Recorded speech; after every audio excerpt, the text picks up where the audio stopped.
is Sean Solano. I'm from Rochester, New York. I work at Crane Dental Lab. I'm a CAD/CAM coordinator there. Awesome event. You know, it's always great to get that professional development and to you learn on the job all the time, and it's nice to be able to just be handed information for once instead of have to look at YouTube and Google and call support lines and good information. So, yeah. Some of the applications he is talking about for different full arch solutions is pretty excellent, and especially when it comes down to the temporaries with the implant stuff. That's something I really got to look into, using the temporary, or what was he calling them? The cylindrical abutments that he modified based on the surgical placements. That was really cool.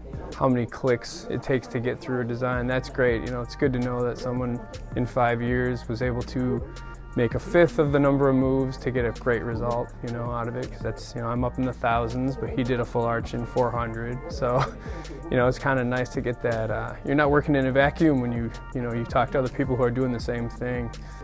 Hospitality was excellent. It was a really fun group of people to be around, and yeah, I look forward to reaching out, picking your guys' brains, in the future.